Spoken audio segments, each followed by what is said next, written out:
అలీబాబు సార్కి, విశ్వనాథ్ సార్కి అందరికీ నా యొక్క హృదయపూర్వక నమస్కారం తెలియజేస్తూ, అదేవిధంగా మన బ్రదర్స్ తోటి సహోదరులు మేడం గారికి, సార్కి, సార్ పేరు తెలియజేస్తూ సార్కి అందరికీ నా హృదయపూర్వక నమస్కారాలు తెలియజేస్తున్నాను. నేను కాజీపేటలో గేర్ షెడ్లో అపాయింట్ అయినాను. షెడ్లో ఒక 4 సంవత్సరాలు చేశాను. తర్వాత 2001లో ఏఎల్పీ అయినాను.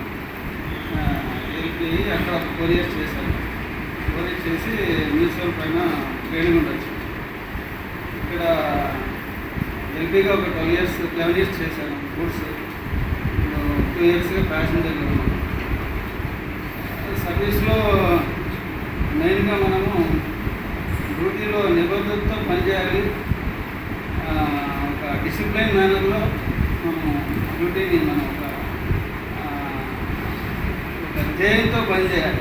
మనం ప్రతిరోజు బండి ఎక్కేటప్పుడు ఈ సెక్షన్ నాకు తెలుసులే, ఇది ఏముందిలే, ఇదంతా ఈజీలే అని ఒక ధీమా లేకుండా ప్రతిరోజు కొత్తగా మనం ఎక్కుతున్నాం బండి, కొత్తగా అన్నీ మనము జాగ్రత్తగా ప్రతిదీ మన సర్వీస్ పూర్తయిన వరకు కూడా చాలా జాగ్రత్తగా ఉండాలి. మన పీసీ సార్ చెప్పినట్టు మనం ఫ్రంట్ లైన్ అది చెప్పారు సార్, మనం ముందు నుండి నడిపిస్తున్నాం కాబట్టి ఆ ఉద్దేశంతో అందరూ అదేవిధంగా సేఫ్గా యొక్క డ్యూటీని నిర్వహించుకొని వాళ్ళ దీంట్లో ముందుకెళ్తారని మనం చేస్తున్నాను. అదేవిధంగా భక్తి భావంతో కొద్దిగా భక్తి అనేది కూడా పెంచుకోవాలనేది నా యొక్క సలహా. కొంతవరకు భక్తి అనేది కూడా జీవితంలో ఒక భాగం చేసుకోవాలి. ఏదో ఒకటి అంటే నేను వయసు అయిపోయింది ఏదో చెప్తున్నారని కాకుండా, ఏదో దగ్గర పడినారు నువ్వు ఏజ్ అయిపోయింది చెప్తున్నారని కాకుండా, కొంత ఇప్పటి నుంచే కొంతలో గొప్ప భగవద్గీత, భారతం, రామాయణం ఇవన్నీ కూడా జీవితంలో ఒకసారైనా చదవాలి. భగవద్గీతని చదివితే దాన్ని మత గ్రంథం కాదు, జ్ఞాన గ్రంథం భగవద్గీత అనేది.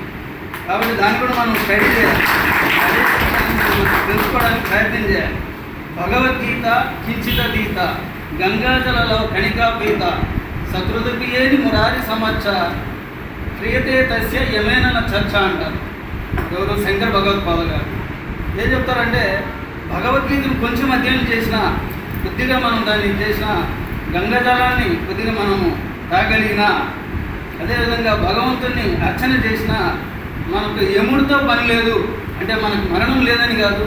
మనము యముడితో పని లేదంటే మనము మళ్ళా ఈ యొక్క జనన మరణ, ఈ జనన ఏమంటారంటే జన మరణం నుంచి మనం బయటపడగలుగుతామని ఒక నానుడు వేదాంత శాస్త్రం ప్రకారం. కాబట్టి అందరూ దీన్ని ఫాలో కావాలని నా ఉద్దేశం. కాబట్టి అందరికీ కృతజ్ఞతలు తెలుపుతున్నాను.